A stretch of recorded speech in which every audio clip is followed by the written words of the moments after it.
For those of you who are just joined, this is the White Spaces show, and we're broadcasting live from Trust Square.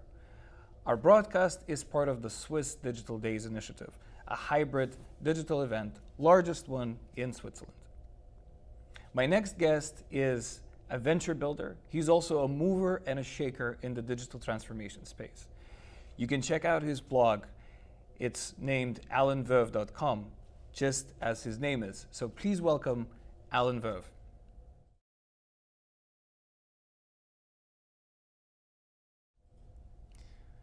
Alain, welcome to the show. Thank you. Thanks for having me. Pleasure. So I went through your social media feeds, and it seems to me that you're a very happy Tesla owner. My question to you is, which car feature absolutely blew your mind and why? Well, that's that's an interesting question. There are so many great features when it comes to cars. And basically, I've been watching all the tear-down videos from Sandy Munro, the guy who actually is analyzing the cars and is showing what the development of the cars is. And so there are a lot of technical things I really like, especially the Model Y, the new cars coming, around how they deal with heat and all these kind of things. So maybe not the kind of features conventional car owners would like and pull joy from. So more on a broader view, what really excites me is all when it comes to autonomous driving. Basically because we're more or less working in the same space when it comes to machine learning, artificial intelligence, and with a lot of the designs I have saw from what Tesla is doing, I think from a technical perspective, this is the right thing to do. This is how you can achieve it in a fairly cheap way. Yeah, I think as an owner, I can see like the progress they're making. Maybe you're aware they actually had a third-party system a few years ago, and which did some basic steering functionality in the cars, and then they sort of canceled the contract with them. The company was sold to Intel later, and then they started from scratch, basically building the autonomous driving features. And it took just a couple of years. The promises were that it's coming a lot earlier, like always. But what they achieved so far is immense. I think that's really great, and I think that's one of the features I'm fascinated most. Not only because of the feature, because for what it represents as a change to public transport, private transport. A lot of change is to be expected in logistics as well. So I think autonomous driving will be an immense game changer, and will make a lot of services being available digitally that requires the humans today. So I think, yeah, if I have to pick one, I would think it's full self-driving. That's really what is, yeah, will be great, I think. Yeah, there's actually a few videos now surfacing online, people testing out like the full autonomous driving, so no hands on the steering wheel, and you can see how their minds are just being blown. Yeah, exactly. So that's definitely exciting. Yeah. But it's quite far away from being a real production system. That needs to be said as well. So it's still I mean, if you do not use it correctly, it still can get you in a lot of difficult and dangerous situations. So you'd better have hands on the wheel. So really. Of course. Yeah. Wonderful. And I'm very happy to touch upon this topic of actually, pulling something apart and then building your own thing. And you've had an exciting career in building up different technology companies. So what has been the most difficult piece on your journey to deal with? You mean which company, or within those companies, like something that was super difficult? I think what we're doing at Parashift is the most difficult thing so far, with a big margin, because I think I would not start again if I knew everything, which we were going through so far, because there were a lot of hard learnings. It felt like you're bouncing in a room and you're hitting your head everywhere, And so you have a bleeding nose, and you, at some point you just want to get out of the room because it's the learnings you make are so hard.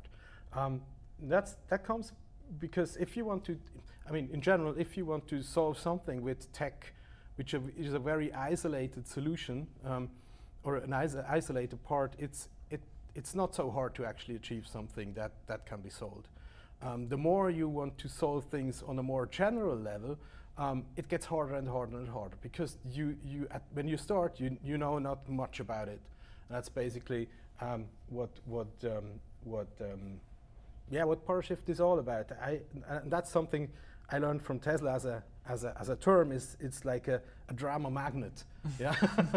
And I think Parashift is pretty much my personal drama magnet because we have been through so many things that we've learned. We need to do better. We need to recreate. It's going to take longer. It's going to take more money. So I know that's a very common saying in the startup space, but I think but Parashift really drove that to the maximum.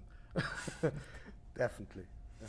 Right, and it's so maybe focusing a tiny little bit on Parashift. So it's you told me beforehand it's document extraction, but you've also have something in the accounting space and redefining the future of accounting. Actually, the two companies were interlinked quite tight because we started with Accounto, which has the mission to actually do sort of a autonomous bookkeeping system. So not for all of the accounting space, but just the daily bookkeeping, like booking bills, booking transactions, do reconciliations between bills and transactions. So this is what we do at Accounto. And when we started, we were like super. we didn't know much about the market basically, and we're just like asking for somebody to do document extraction, and then we get these big offers from legacy vendors like 300K, and they said, well, we can do that. We did a little prototype, and we learned their definition of document extraction is not ours. So we always wanted to have one API where you just can send the documents there, and you get the response, which is at a certain quality level, and the system should deal with all kinds of documents. So, and that was for Accounto. Basically, the idea was to send all the documents to Accounto, and then the system picks the relevant documents out of there, creates bookings and all these kind of things. And so the document extraction part is super crucial for fulfilling this mission. So, and we didn't find anything, and as in so many cases, I just said, well, let's give it a try with machine learning, and luckily we were developing our own method, which worked out greatly from the beginning, and that's how Parashift actually started. And then, at some point that got quite difficult because we had accountants in our company, we had machine learning developers, mathematicians. We had all these kind of people that are not really compatible on a professional level, and we eventually came to the point where we actually split the two companies. So one became Accounto, and the other one became Parashift. And then later, we were sort of getting more or less break even with Accounto, with the super MVP product. A lot of customers that really, have been, how should I say that in the right way? That have been, that stick to us, despite we not having a really great product. And so that was really a great to get there with their efforts. And then later, when we sort of were more or less break even, then it was AXA went in as an investor. So that's the situation we're right now. So they're in Zurich here, roughly 30 people, and we're starting to actually make that vision of having autonomous bookkeeping a reality. So it's not like anything seen in the sector of accounting. It's not an accounting software system. It's more like a production system for accounting work, which is full of machine learning that continuously learns from all the interactions that our team has with the platform. So if we look at 2035, how do you think the future of accounting would be? So definitely more algorithms. Yes, yes. I mean, there's the one thing is what is technologically possible. I mean, the hard thing is that theory may differ a lot from what's actually happening in the market. So only because you have a technology that's able to do certain things, that doesn't mean everybody wants that.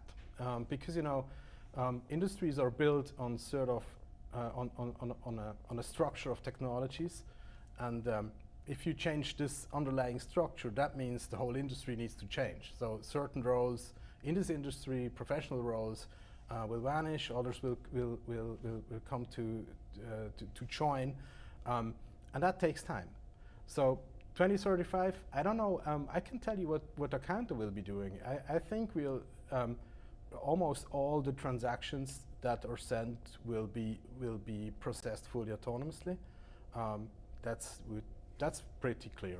And then we've come to be very hesitant where we need to give, like for the certified accountants, where we give them the chance to actually do their work. So we could do a bit more than we actually do right now. But we're not doing this because we think it's still the domain of these certified accountants, for example. So it's very hard to get to somebody and tell them, well, we think our machine can do that better. So the most common answer you get is, well, no. Yeah. and I don't even want to have a look at it. Yeah, because that's going to make me irrelevant. Yeah. Potentially. Yeah. So that's something I had to learn from the hard, maybe more in the hard way is, what makes sense, even in the economic way, is not only the thing that sells best. Yeah. That's sometimes hard to accept if you try to be a very rational person. That's absolutely fair. Congratulations on the AXA deal. And it seems to me that you are working with a bunch of corporates. Yeah. So when it comes to technology integration, technology, build up, so to say, do you see there's a more trend amongst corporates to rather build something by themselves internally, or just acquire something or invest and then make it their own in a way? Yeah, I've been involved in so many technology investments. Let's call it like that. Some of them being innovative, others maybe not so much. Really, like for 15 years. And if I need to make a general statement, I would say it's better to buy. Short term. In the longer term, I think I think maybe you read some things I wrote on my blog, and I think the ability to being able to cope with change is becoming again more and more important for enterprises. So while it is easier for them to actually buy something that's there and to make use of that, it's probably better in the long term that they sort of learn by doing it themselves. Mm-hmm. And I have seen quite some initiatives going terribly wrong with building them themselves. There was no doubt. It's not something that is a big surprise, basically, because the people that are at bigger companies, they are sort of trained and used to do administration, to sort of manage their business in a way that to ensure continuity and to make solid decisions and not take too much risk. So and this is in the total contrary to what you need to do if you build something new. And so that's why we got from the venture thingy I'm running, we get some, like every 2 weeks we get questions from corporations asking, we have this idea, how should we start to do that? And I always give the advice that I think it's best to take some money and maybe buy something if it's like urgent, mm-hmm. to be part of the game in the market, mm-hmm. totally viable. But then in parallel, maybe build up a smaller team, and there are a lot of people that have some startup experience already, and that love to do that, and take these people, like team of 4, 5, 10 people, give them a good salary, and let them work on the stuff, mm-hmm. and try to sort of in reverse inject learnings into the organization, so that people that are working on the main corporation can work in peace and peace of mind on their things, but at the same time can learn from this new venture that's building up. Yeah, interesting. Just before you came online, we had quite an interesting conversation with Dr. Samir Mitsour. So he's part of the House of InsurTech at Generali, and this is what they're doing, right? So they have different teams, and they're co-creating together with startups. So Perfect. I think it's one of the interesting plays how you can do corporate innovation as such.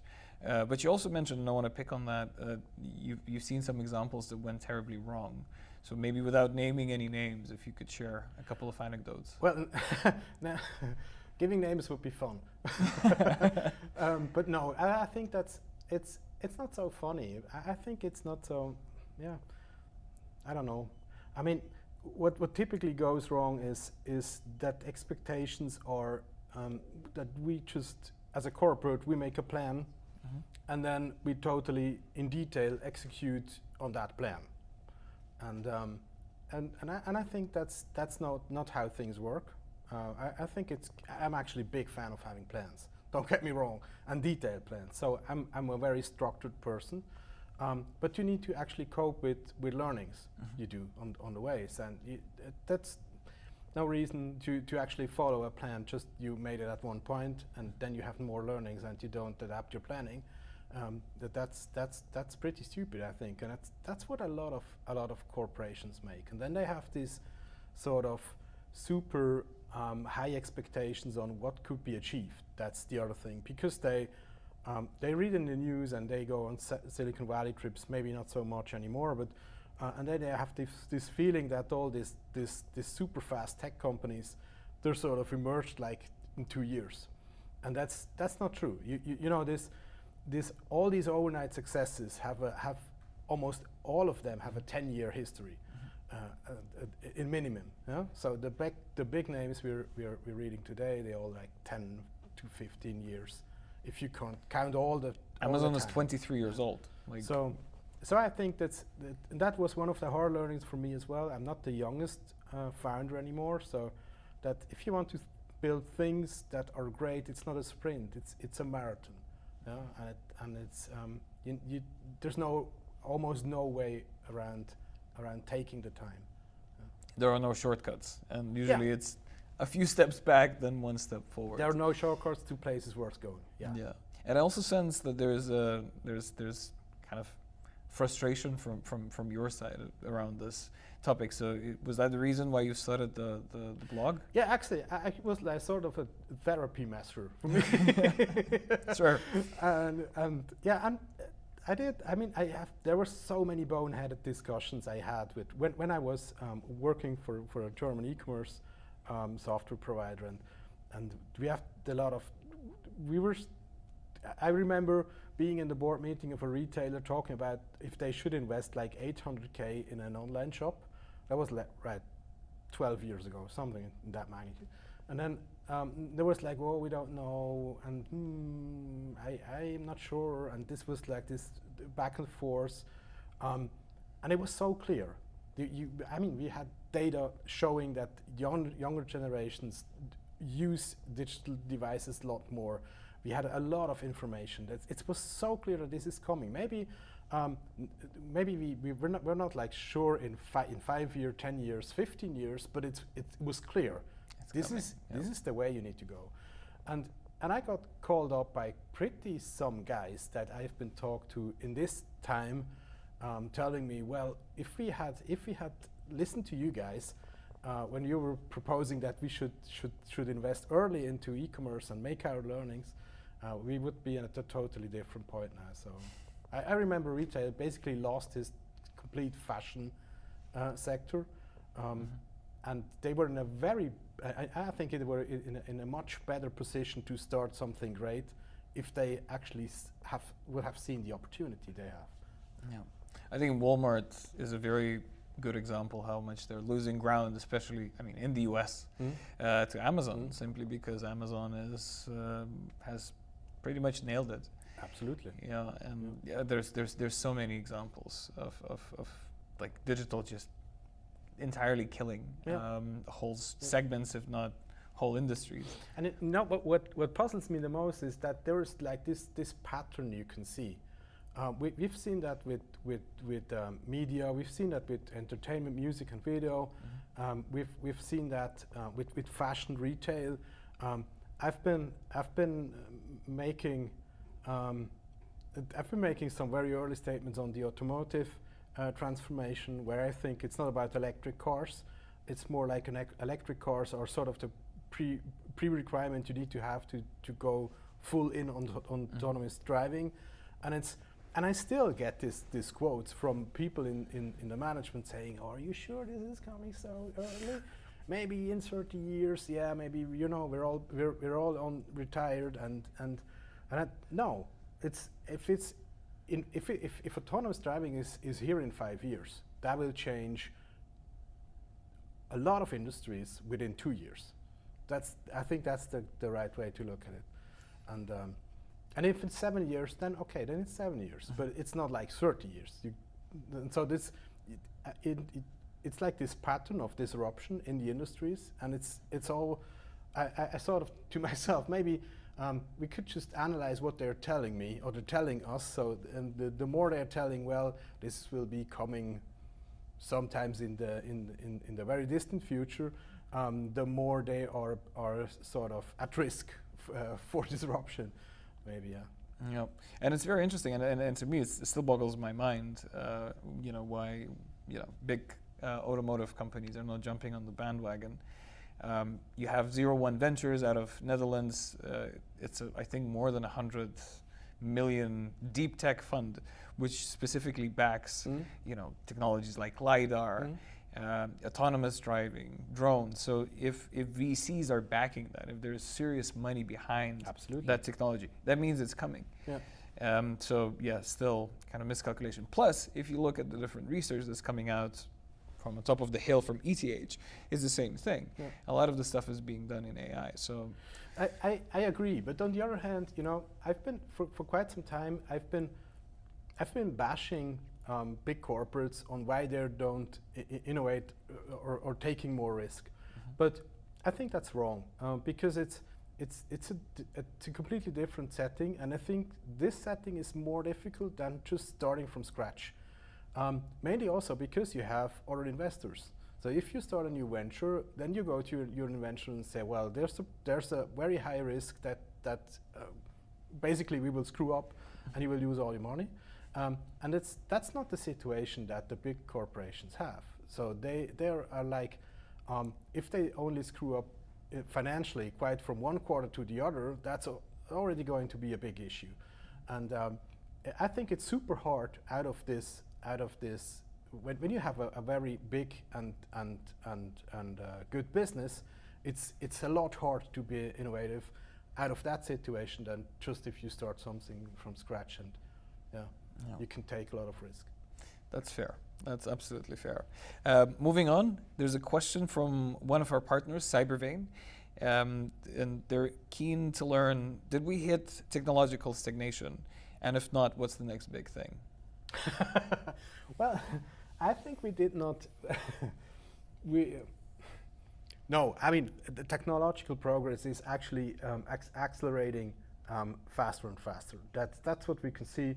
And there have been quite some studies that this is a trend or a development that's going on for quite some time already. Basically, since we started to use tools such as a hammer, that's technology basically, and we're just progressing on that. And the more tools we have, the more tools we can produce. So I think we've seen a lot more progress in the past 10 years than the 10 years before. So there's this saying when it comes to technology, you say the next decade is probably only having 5 years, and I think that's pretty much right. It's going faster and faster. What is the next best thing? I think very hard to see. I think autonomous driving, sorry to come Yeah, up yeah, with yeah, that no, again. of course. Yeah. I think that will be a big game changer. And then I think that we didn't look enough at things like vertical farming, because I mean solving the problems with climate, we don't see this because the damages are not big enough. Our personal damages are not big enough, and it takes a lot to actually react. I think human is very good in fixing things that are broken, that are obviously broken, and but are as bad as preventing things that could come their way. So I expect that the more problems we see, the faster this development will get, and then there are quite some things that are affected. Like, I think the food thing is a big. I very much like meat, basically, so I'm not vegan or vegetarian. But I think it's not a good idea to eat that much meat from a health point of view, of course, but more from if you look at the resources that go into meat production, that's just insane. And what a lot of people don't know is that the money and resources we put into agriculture is quite insane as well. So that the sort of traditional way of producing food, which we all have this sort of positive notion to it, I think it's totally not the best way to produce food, not the healthiest food. It's not like, it's just the way we do it. Like for hundreds and hundreds of years, we added a little. The farmer has added a bit of ingredients to it, but we still need a lot of water. We need a lot of energy, and that makes it expensive. And I think we can do a lot better if using tech. And I think vertical farming, these kind of things, these are if you look at cost ratios of those, think of it having it scaled, really scaled. You can produce a lot cheaper and a lot better. So more secure, healthier, everything better. Okay, thank you for sharing that insight. So, maybe some folks will jump on the bandwagon and start, investing in the Incredible Meats. I think that's the company that's behind the Incredible Burger. This is definitely not a investment advice, but it's been performing quite well. That company. Right, moving on. The next question is from our partner Cointelegraph. It's a leading crypto and blockchain news outlet. And they're keen to learn whether you've experimented with cryptocurrencies. If yes, with which ones? If no, what's keeping you back? And same thing goes for blockchain. I mean, I'm not so much into cryptocurrencies. I do own a bit of Ripple, a bit of Bitcoin. Yeah, I mean the obvious suspects. I bought them 2 years ago, basically, when everybody was buying everything. And I had some Bitcoins before, which I used for buying things on the internet just because it was cool. So but that never really jumped on a bandwagon. I once thought maybe we could do some funding for Parashift with cryptocurrency, but I have to say it's more like I sort of got caught by the hype, so then started to think it through a bit better than realizing, well, maybe not the right time, not the right company for doing that. Yeah.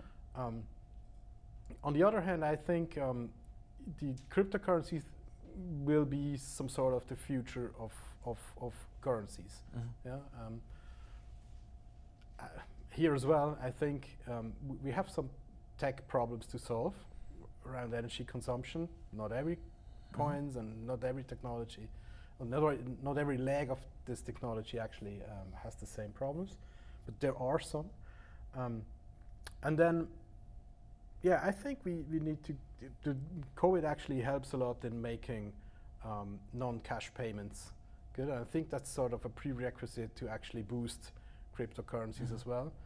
And I think I would totally love to live in a world where we have multiple currencies, where we could actually fund through networks just on a smartphone, just like dynamic funding is something that I was thinking quite for some time that you get away from these typical routines and you try to allocate funds in a different way throughout the economic system.